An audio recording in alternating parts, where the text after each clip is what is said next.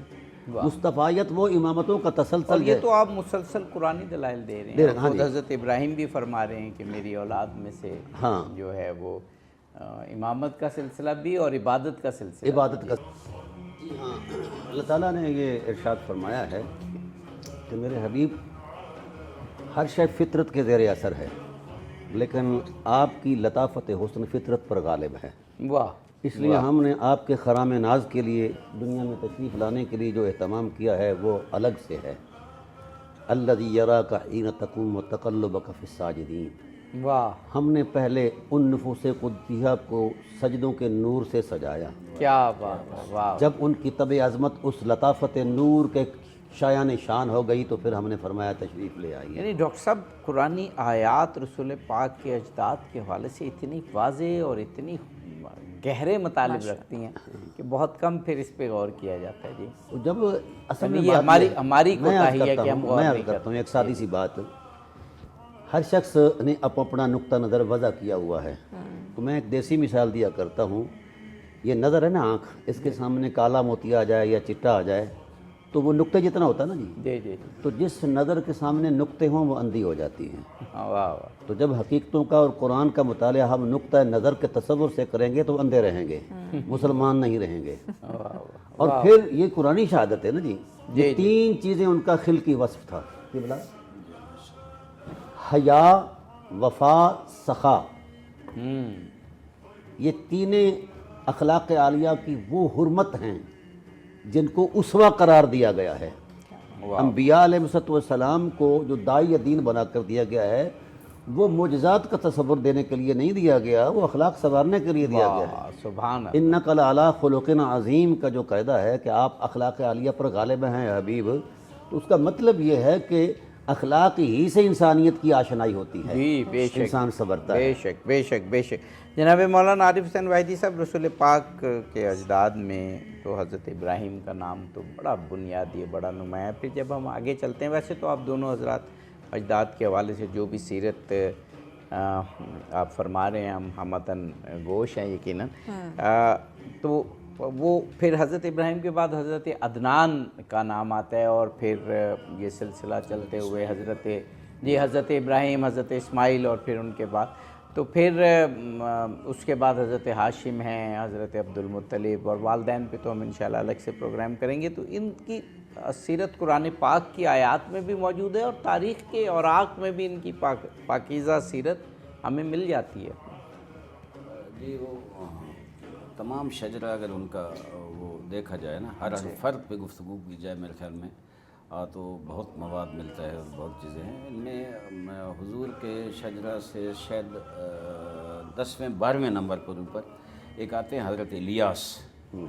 حضرت الیاس کے بارے میں نے پڑھا ہے، تاریخ میں ملتا ہے کہ وہ جب آتے تھے خانہ خدا کے پاس طواف کرتے تھے یا باقی، تو ایک تو یہ ہے کہ ان سے خاص قسم کا نور ساطع ہوتا تھا، وہ لوگ بھی حیران ہوتے تھے، اور وہی کہا جاتا ہے وہی نور محمد مصطفیٰ ہے۔ اور پھر ان کی جو پشت تھی اس سے بھی ایک خصوصی کچھ نظارے تھے نور کے جو ساطع ہوتے تھے۔ تو وہ جو ہم پھر آگے چلتے چلتے ظاہر ہے جناب عبد مناف تک پہنچا، عبد مناف سے حضرت ہاشم، پھر حضرت ہاشم سے جناب عبد المطلب، پھر حضرت عبداللہ، پھر حضور اکرم صلی اللہ علیہ وسلم۔ تو یہ جو نور ہے، یہ جو حضرت الیاس میں نے پڑھا، باقی بھی سب ہے صورت، لیکن اس میں مجھے یاد آتا ہے ہم ایک زیارت پڑھتے ہیں،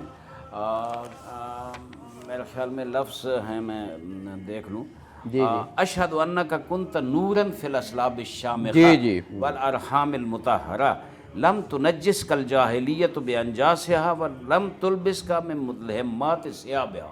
بہت بڑا جملہ ہے میرے خیال میں، جو مفتی صاحب قرآن کی آیات پڑھ رہے ہیں، تقلبک فی الساجدین، یہ وہی چیز ہے نا۔ ہم زیارت میں بھی گواہی دیتے ہیں کہ آپ اسلاب شامخہ، اسلاب صلب کی جمع ہے، یعنی آپ ان صلبوں سے گزر کے آئے جو عظیم صلب تھے، اور ارحام المطہرہ، وہ رحم مادر جو ہے ان کا وہ اس طرح نہیں تھا جیسے عام ماؤں کے رحم مادر ہوتے ہیں، وہ مطہر اور پاک و پاکیزہ ارحام سے گزر کر وہ نور آیا ہے۔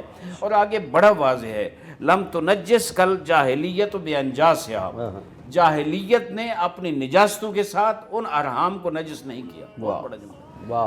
جاہلیت میں جو نجاستیں کیا تھی؟ جاہلیت میں گناہ تھا، شرک تھا، کفر تھا، بت پرستی تھی، یہ سب نجاستیں تھیں نا۔ ان نجاستوں نے ان پاکیزہ ارحام کو نجس نہیں کیا، وہ اسی طرح پاک و پاکیزہ رہیں جس طرح آگے آئیں۔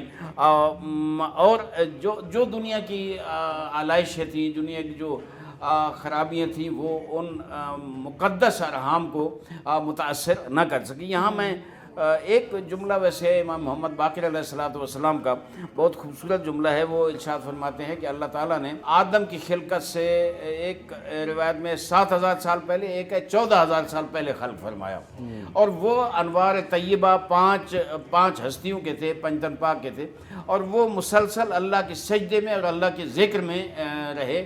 اور یہاں ایک جملہ میرے خیال میں حضرت علی علیہ السلام کا ہے، کنت و محمد نورا نسبح قبل المسبحات فقسم اللہ ذالک النور نصفین نبی مصطفیٰ و علی المرتضیٰ، کہ ایک اللہ نے میرا اور محمد کا نور اکٹھا خلق کیا، اور جب نور خلق کیا تو ہم جناب تسبیح میں مصروف رہے، وہ نور مسلسل تسبیح میں مصروف رہا، پھر اس نور کو 2 حصوں میں تقسیم کیا، ایک نبی مصطفیٰ بنے اور ایک علی مرتضیٰ، اور ایک نصف کو اللہ نے کہا کن محمدن، اے نور تو محمد بن جا، وللآخر کن علی، ایک کو کہا محمد بن جا، وہ محمد بن گیا، ایک کہا علی بن جا، وہ علی بن گیا۔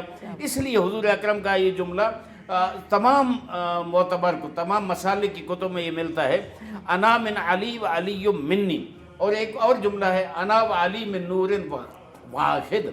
اسی کی تفسیر ہے کہ وہ جو نور 2 حصوں میں تقسیم ہوا تو اس کا معنی ہے کہ وہ دونوں ایک نور سے تھے، ایک نور پاک پیغمبر کا بنا، اور ایک نور جو ہے انتم نور الانوار و ہدات الاخیار، تم نور انوار ہو اور ہدات الاخیار، اخیار کی ہدایت کرنے والے ہو۔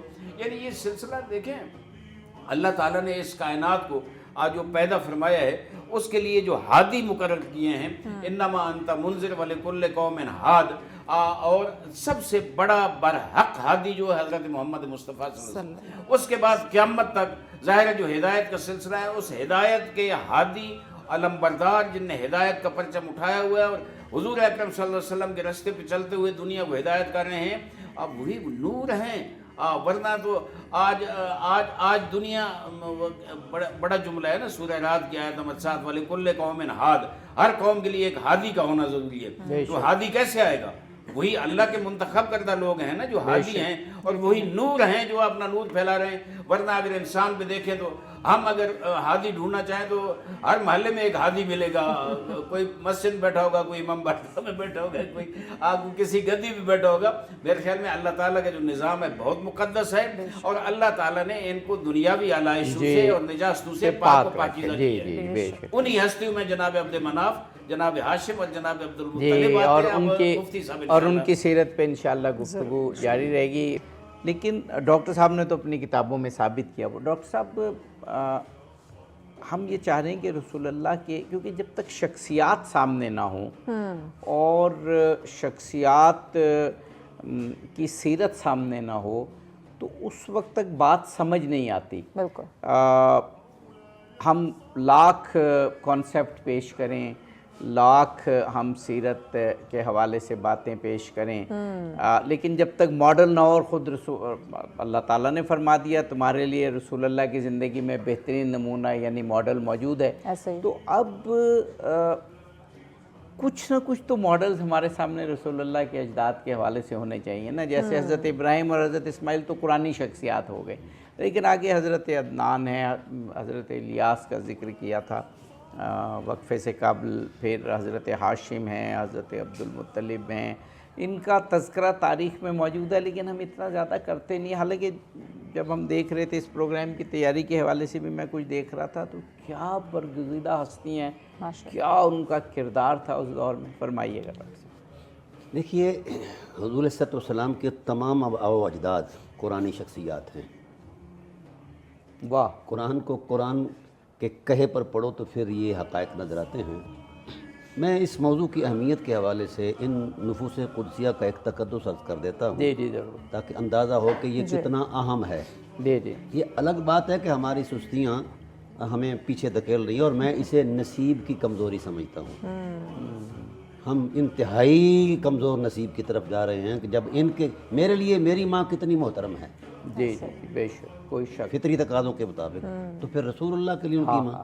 بلکہ میں یہ کہوں، اگر آپ ایک اجازت دیں، کہ آیت اللہ مطہرہ نے ایک جگہ لکھا تھا کہ جو معصومین ہوتے ہیں، انبیاء ہوتے ہیں، ائمہ، کیونکہ وہ ہر چیز میں کامل ہوتے ہیں، تو محبت میں بھی کامل ہوتے ہیں، تو انہیں اپنے والدین سے، اپنی اولاد سے کہیں زیادہ محبت ہوتی ہے. میں وہ عرض کرتا ہوں، جی. یہ کیوں ضروری ہے؟ یہ مقدمہ نبوت ہے. بے شک. یہ بات بڑی اہم ہے. قبلہ وحدی صاحب، آپ کی توجہ درکار ہے. رسول اللہ صلی اللہ علیہ وسلم نے اعلان نبوت فرمایا تو نبوت چیلنج ہو گئی. قرآن کے اندر موجود ہے، انک لمجنون، تم مجنون ہو. آپ صلی اللہ علیہ وسلم نے اپنی نبوت پر قرآنی دلائل دیے تو انہوں نے کہا ان ھذا الا اساطیر الاولین. قرآن چیلنج ہو گیا. پھر آپ صلی اللہ علیہ وسلم سے انہوں نے معجزات طلب کیے تو انہوں نے معجزات کو بھی چیلنج کر کے کہا ان ھذا الا سحر مبین. جی. 3 اکائیاں تھی اعتماد کی، نبوت، معجزات اور قرآن، تینوں چیلنج ہو گئیں. اب اللہ کی بارگاہ میں عرض کرتے ہیں کہ پروردگار عالم اب کیا کروں؟ حضور فرماتے ہیں میں نے اللہ کی بارگاہ میں عرض کی تو اللہ تعالیٰ نے فرمایا ان سے کہو فقد لبثت فیکم عمرا من قبلہ، میری زندگی کا گزشتہ جو احوال ہیں، 40 سالہ حیات عصمت جو ہے، وہ میری نبوت کی دلیل ہے. یہ ڈاکٹر صاحب بہت اہم بات آپ فرما رہے ہیں. ٹھیک ہے نا جی. تو کردار نہیں نبوت. اچھا، جی. اگلی بات جو کہی، وہ وہاں یہ کفار وہاں نہیں ٹھہرے، حالانکہ صادق اور امین خود سے کہتے تھے. جی. انہوں نے کہا کہ مثل محمد مثل نخلۃ فی کبوۃ الارض او فی کباء الارض. ہاں، محمد صلی اللہ علیہ وسلم خود تو ٹھیک ہے، ان کی مثال ایسے کھجور کی درخت کی طرح ہے جو کوڑے کرکٹ کے ڈھیر پر، اروڑی پر اگا ہوا ہو. حضور کے آباء و اجداد کو ڈیگریڈ کرنے کی کوشش کی. آج بھی یہی معاشرے میں ہوتا ہے. تو اس وقت اللہ کی غیرت جلال میں آئی. فرمایا ظالموں، جس رسول کے آباء و اجداد کو تم کوڑے کرکٹ کے ڈھیر سے، یعنی ان کے کردار کے تصور کو تم گدلا کر رہے ہو، لقد جاءکم رسول من انفسکم عزیز علیہ ما عنتم حریص. تمہارے پاس وہ تشریف لائے ہیں اور ان نفوس قدسیہ سے تشریف لائے ہیں جہاں نفاستیں سجدہ ریز ہیں. واہ. جس سے آگے کسی نفاست اور لطافت اور حرمت کردار کا امکان ہی نہیں ہے. واہ. وہ ان سے تشریف لائے ہیں، تم ان کو کوڑا کرکٹ کہہ رہے ہیں. یہاں سیدنا محسن عالمین مخدوم کائنات ابو محمد، ابو قاسم، ابو احمد جناب عبداللہ علیہ السلام کی میں ایک کرامت یا معجزہ سناتا ہوں. جی. آپ علیہ السلام کو جس وقت وہ ذبح عظیم کا تسلسل جاری رہا نا، وہ آپ سمجھتے ہیں، تو اس پر 100 اونٹ دیے گئے تھے آپ کے فدیے میں. جی بے شک. وہ ایک واقعہ ہے. جی. ہم نے کیونکہ ایک پورا پروگرام انشاءاللہ والدین پہ کریں گے، اس میں تفصیل سے کریں گے، لیکن آپ ضرور اشارہ کیجیے. اس پر آپ علیہ السلام اس وقت آپ کے اندر حسن و ملاحت حسن اتنی عظیم تھی کہ کئی عورتوں کے عقل زائل ہو گئے تھے. صحیح. اور اس میں جو سب سے اس وقت سیانی عورت عالمہ فاضلہ تھی، کاہنہ، اس نے خواہش کی کہ آپ مجھ سے شادی کریں اور 100 اونٹ میں پیش کرتی ہوں جو نظر اپنے فدیے میں دیے گئے تھے. آپ نے کہا کہ ہمارے فیصلے ہم نہیں کرتے، ہمارا اللہ کرتا ہے. واہ. حضرت یہ جملہ کہنے میں چھوٹا ہے لیکن پورا حجم بتا دیا گیا ہے. کوئی شک نہیں. ہمارے رشتوں کا فیصلہ ہمارا اللہ کرتا ہے. بے شک. تو اس نے کہا اگر آپ نکاح نہیں کرتے تو قربت کر لے 100 اونٹ لے کر. اب وہ جو جملہ بولا اخلاق کی وہ انتہا ہے، بلکہ معراج ہے. فرمایا اما الحرام دون الممات، جس حرام کے ارتکاب کا تو دعوت دے رہی ہے میں مرنا پسند کروں گا، خدا کی شریعت نہیں توڑوں گا. واہ.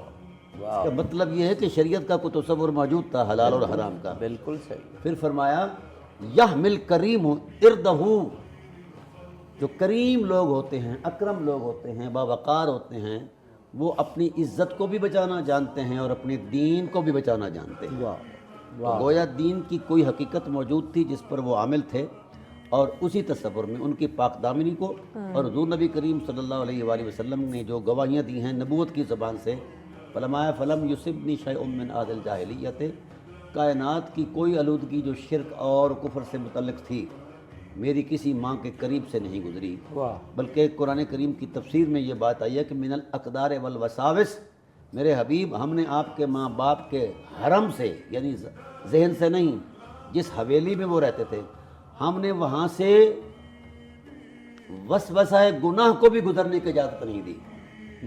یہ اہتمام قدرت ہے۔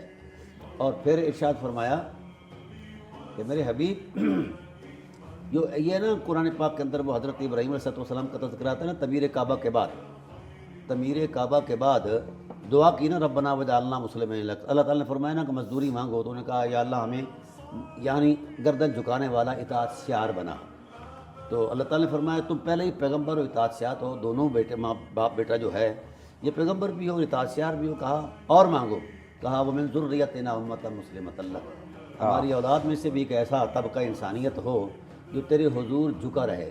یہ مسلمہ ہے اور مسلمہ بھی پڑھا جاتا ہے ایک روایت کے اندر، اس کا معنی ہے یعنی اگر مسلمہ تو لا شیعۃ فیہا پڑھا جائے مسلمہ تو اس کا معنی بتا ہے پاک دامنی کی وہ انتہا جہاں کہیں کوئی داغ گزر ہی نہ پائے، ٹھیک ہے نا۔